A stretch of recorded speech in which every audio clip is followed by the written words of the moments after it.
Let's reimagine humankind. A new world order for a safe future for those whom we love. It is a vision, not a plan as yet, but like concepts like the SR-71 Blackbird spy plane, we can start by assuming it exists and then setting about making it work. There are those who said that the concept of a plane like the SR-71 was an impossibility to achieve. But the makers started by imagining it worked and progressed on to finally successfully building it. This new world order has always been imagined, in movies for instance. It is not utopia or communism. It is achievable and necessary. It involves us indulging each other's differences as in a successful marriage and uniting as one species under one world government. A government which is truly democratic and periodically elected and which preserves jurisprudence to guarantee the right of the individual to air opinion for consideration. For all of the said faults of democracy, the right to air opinion unmolested is still the cornerstone of a successful society.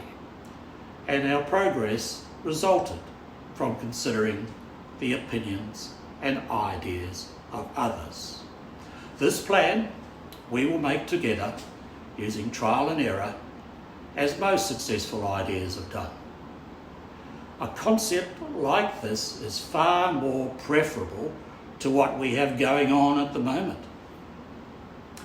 We live at this time in a world of planetary chaos, with ongoing wars, the threat of another major war, resulting displacement, hunger, and a world of waste and overproduction, inaction on climate change, and uneven distribution of COVID-19 vaccines, just to name major ones. We have a pandemic on our hands, and we can't even fully cooperate on that, in spite of international agreements.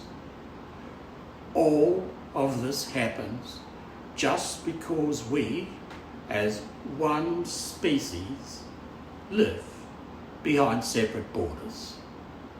Some line drawn in the dirt and fought and killed over for the centuries of humankind's existence.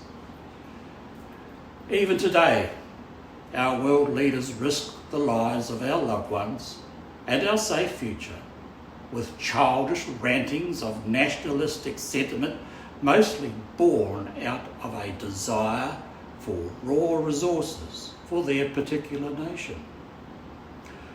In the future, we would look back on ourselves, shaking our heads, as we would when watching children fight over toys. We, as a species, need to evolve to indulge each other's differences. For the negative amongst us, I say that we are evolving already. Smoking is no longer fashionable, and fitness of mind and body is. Domestic violence and violence of all sorts is generally abhorred. Dying for king and country is no longer vaunted as laudable. A personal relationship between gay and in other groups is increasingly accepted. We are just one step away as we cooperate internationally on some matters already. Take a step for humankind. Why don't we just formalise it and unite under one government? The United Nations, wonderful as their objectives are, is hobbled continuously by the fact that we are living disunited behind borders. If a nation does not like something, usually because it does not agree with their own selfish objectives, they exercise their power of veto, and it all collapses. So why don't we just start formalising a state of unity under one periodically re-elected and democratic government, so that we may progress the planetary exploration and colonisation we have already begun, while we make better efforts to conserve our present world. We have no guarantee that, for instance, Nostradamus' prediction that the world will be destroyed in some cataclysmic event will not occur. Plus, our population, as covered by Sir David Attenborough on YouTube, is quickly outgrowing our planet. People like Greta Thunberg and David Attenborough have been talking to us for ages about dealing with climate change, but there is frustrating inertia because big business interests have the short-term view of profit, and having money, they have political influence because political parties depend upon funding. There are also other influences like the Semmelweis reflex, where there is a tendency to resist new evidence as it contradicts established norms.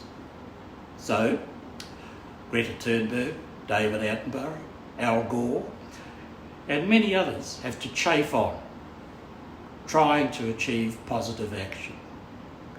Signing international treaties won't do it, as each nation dithers about with its own national interests. They are resisting like spoilt children, with Greta Thunberg's eloquent term, blah, blah, blah, blah, blah. Our world leaders will not achieve this for us, so it is useless leaving it in their hands. We, the people who inhabit this planet, have to achieve it, and we have to avoid public apathy and distractions such as which team or person is successful in the latest sports results, media entertainment, or whose physical attributes are better than others.